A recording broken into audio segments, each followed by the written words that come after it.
Good morning, world. It's August 23rd, 2019, and here I am, Irene Frank, 86 years old, and feeling very grateful. I sit before you as a gift from my sons who decided it was time to tell my stories and leave my legacy.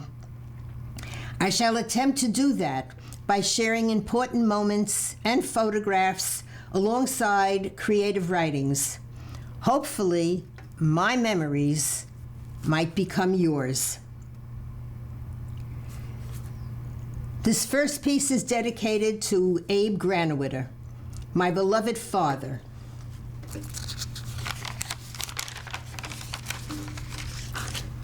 With anxious uncertainty. The ship left Poland in the spring of 1920, holding in its belly hundreds of immigrants, the tired and the poor, seeking a better life in America. An anxious 13-year-old boy was seen standing close to his mother, patting her on the back as she threw up over the railing and into the rough waters of the Atlantic. It had been an arduous journey lasting weeks. In the boy's pocket were two precious items: a photo of the Statue of Liberty and a letter from his father saying he had saved enough money to send for his wife and children. He had worked more than 3 years selling men's pants from a pushcart on New York's Lower East Side. With no money and no knowledge of the English language, Abe forged ahead. He went to night school, opened a housewares business, married Claire, a pretty immigrant girl. And together they raised 3 daughters, Irene, Dorothy, and Rosalind. He was beloved for his gentleness, his patience, and his sense of humor. At his funeral, the chapel overflowed with friends, family, neighbors, and business acquaintances. Tears and love flowed and filled the room. When we returned to his home, we found in the top drawer of his dresser a handwritten love note to his daughters, his bank book, and a photo of the Statue of Liberty.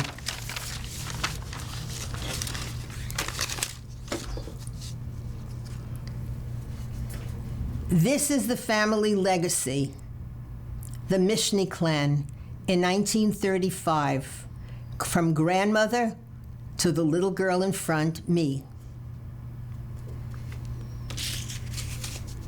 Our family of 5 lived at 184 East 96th Street in the East Flatbush section of Brooklyn. My sister Dorothy and her gnashing teeth and I shared a bedroom, and my sister Rosalind shared a bedroom with my parents. We all shared one bathroom, one homework desk, one potty line phone, one TV, which we also shared with occupants of the apartment house on nights that Milton Berle was on. Sharing was what we knew. It was our motto. We also shared our lives with mom's sisters and brother. Whether it was playing poker on Saturday nights or traveling to Needleman's cottages at Catskill Mountains, our lives were always entwined. An introduction to the arts. Oh, Aunt Anne, this is going to be the most exciting day of my life. I can't wait to tell my friends that you're taking me to a Broadway show. I don't know another 13-year-old girl who's ever been to one. What shall I wear? What train do we take? How long is the show? What time will we have to leave to get to the theater? Will I be able to see over the hats in the audience? What's the play called? What's it about? Oh, this is going to be so exciting. What? You're taking me out to lunch too? I heard the brass rail is so very expensive. But is it kosher? Did you just say not to tell Mom and Dad? Wow. And that is how I learned to love Broadway, how I learned to eat pork chops, and how I learned to lie.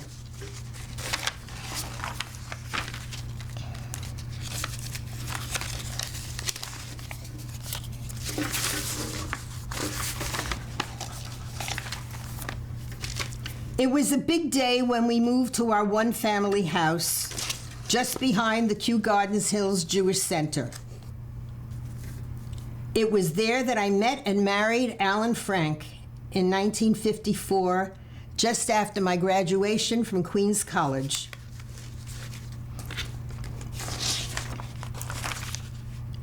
The most perfect day in my life. It was December 18th, 1953.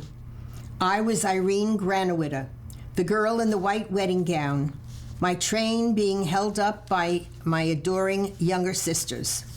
The limousine was on its way to the catering hall, where I was to be married to the most eligible, most handsome, and smartest young man in Queens County. I thought to myself, how lucky can a girl get? The catering hall glowed, reflections bouncing off the crystal vases and chandeliers, waiters wearing white gloves standing at attention. As tradition would have it, the groom is not to see the bride until the ceremony begins, and she is summoned by the rabbi, at which time she must emerge chaste and beautiful to dazzle the guests and her chosen. On the way to the bride's waiting room, I had had a quick look at the smorgasbord table, laid out with every conceivable delicacy. I was lonely, hungry, scared, and rebellious. After what felt like an interminable amount of time, I guiltily opened the door and made a quick leap for the chopped liver, upsetting the table, the rabbi, the caterer, my mother-in-law, and probably God, while all the bridesmaids doubled up with laughter. Yes, yes, now it was going to be the most perfect day of my life.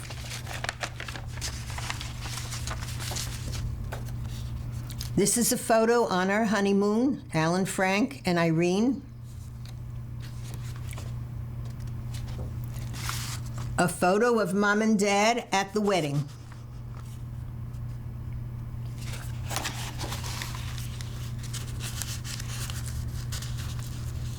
Alan and I had 3 sons, Stephen, Kenneth, and David, who inherited their father's wit, intelligence, and integrity.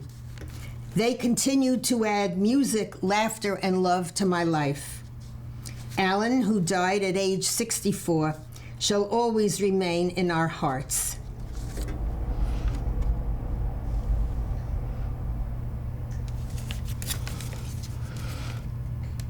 Irene, Rosalind, and Dorothy Granowitter.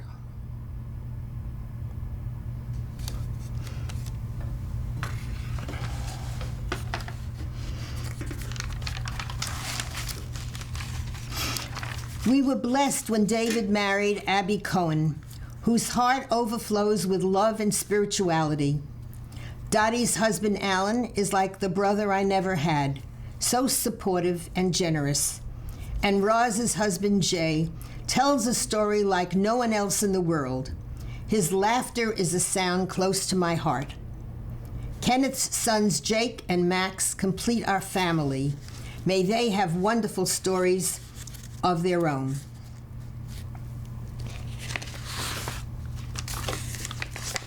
How I found my mother on Father's Day. Sandy and I were the first to arrive. It was Father's Day, and we were bereft of our fathers and the fathers of our sons. We decided to follow an ad in announcing summer solstice celebration at the Northport Historical Society. We thought maybe this would lift our spirits. We stood inside the 100-year-old dilapidated, musty building, which someone kinder than myself might have called quaint. Over the shelves of antique books hung abstract paintings created by local high school students. This contradiction was odd. And then I realized this is what history is all about, the new and the old. We were ushered into the garden where chairs were set out in a circular formation. People of diverse ages and occupations arrived and chose their seats. The facilitator flew in 20 minutes late, all chirpy and twerpy, wearing 60 years, a long batik skirt, Birkenstock sandals, wooden beads, and daisies in her hair. She carried a pot of ashes and a handful of feathers. Lucinda, the former flower child, now a social worker, dipped her fingers into the ash pot and placed a dot on our foreheads, explaining it was to be the third eye. We were advised to stand, clasp our hands over our hearts, and bend toward the east, west, north, and south. She waved the feathers over our heads, and we had to acknowledge fire, wind, earth, and heaven. Sandy rolled her eyes up into her head, meaning, let's get out of here. I ignored her signal.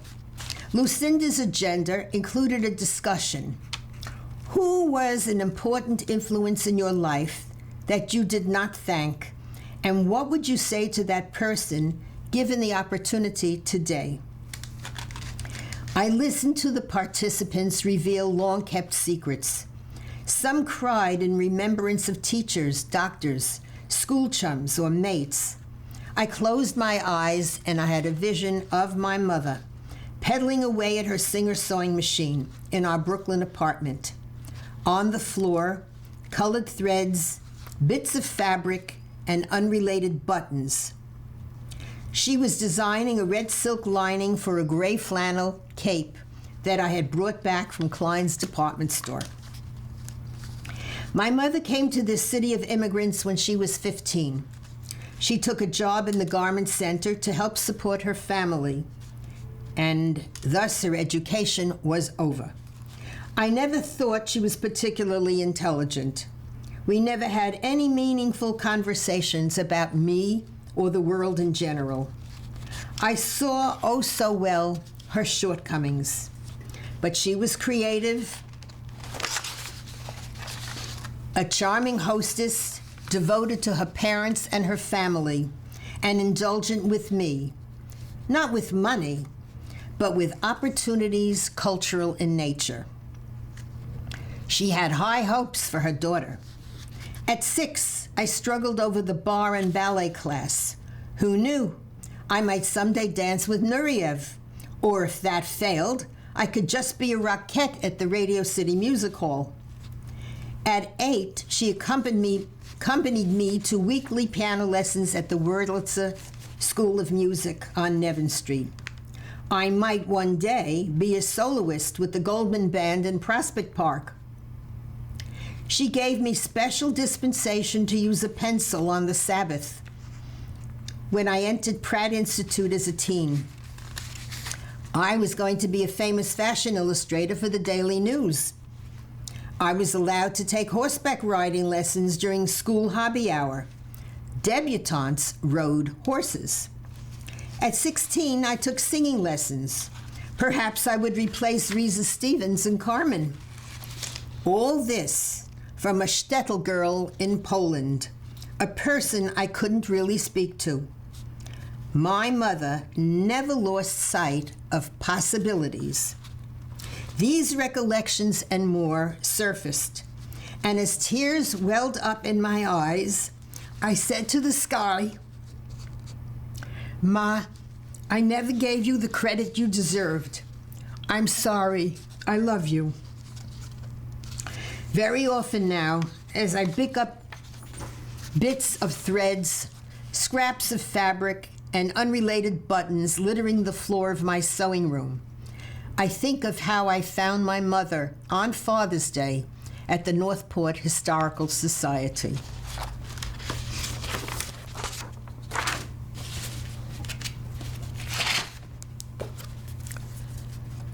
Claire Granowitter, a Mishneh original.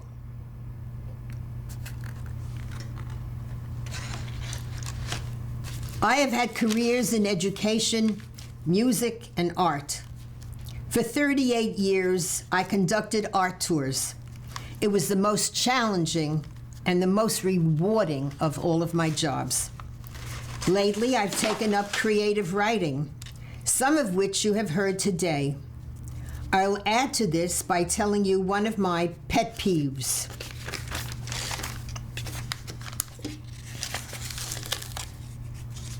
Initially speaking. This is a story about E.E. Goings. You might have heard about his father, E.E. Cummings. His life personifies the new order of initial speak. It seems that as our lives expand, our language contracts. People are in such a hurry that they use letters rather than words. E.E. was considered a boy wonder at PS 231. His father, a POW during WW2, was an OB-GYN at the VA in NYC. His mother, a CPA for UGA. Father would take the IRT to work and mother the BMT. They had met at LIJ, where they were introduced by a PA, leaving the OR after a delicate operation on an OCD patient. The operation, the first of its kind, was seen on TV in HD. It was later reproduced for CD and DVD.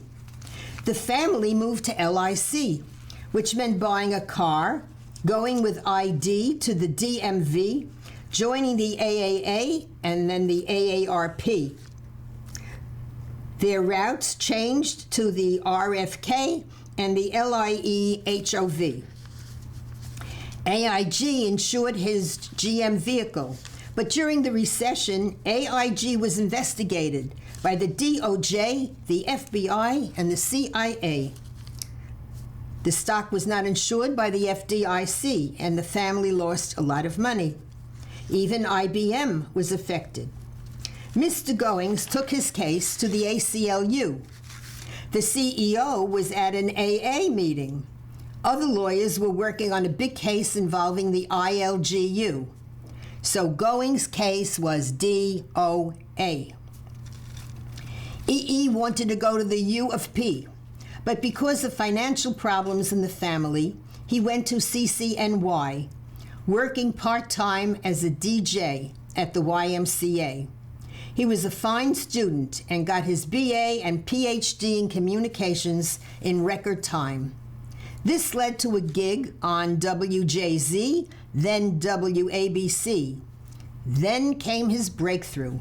He was offered a job as VP at MSNBC, where he learned how to BS. He bought a BMW with GPS, joined the RNC, and became a big star appearing on Sunday talk shows.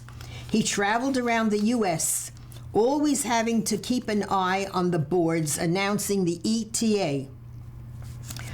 Goings, too, suffered a TIA, but was brought back to life by an EMT with an IV, who told him to retire and take R&R. He bought a co-op at North Shore Towers, NST, where he watches his favorite programs, AMC and PBS.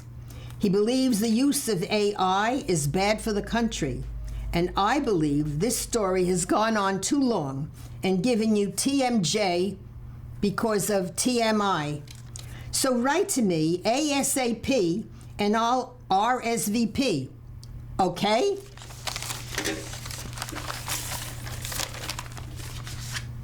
Now I live in North Shore Towers, not far from Kew Gardens Hills, and only one generation away from the shtetl in Poland. I enjoy an invigorating new life of social and intellectual stimulation. I'll end this monologue by saying, thank you, Mom and Dad and Alan, for making this all possible. You deserve to rest in peace. Advice from an old lady to anyone who cares to listen. 1. Before you make a big decision, Don't act reflexively. Take a step back and think, as certain decisions can be life-altering. 2, before you make judgments, put yourself in the other person's shoes and think about how they are hearing what you are saying. And 3, promise to compliment at least one person each day for something. Watch their smiles. There are not enough smiles in the world, and smiles are contagious. I want to say thank you to my sisters for their everlasting love. We are still close, and we enjoy each other. Good afternoon.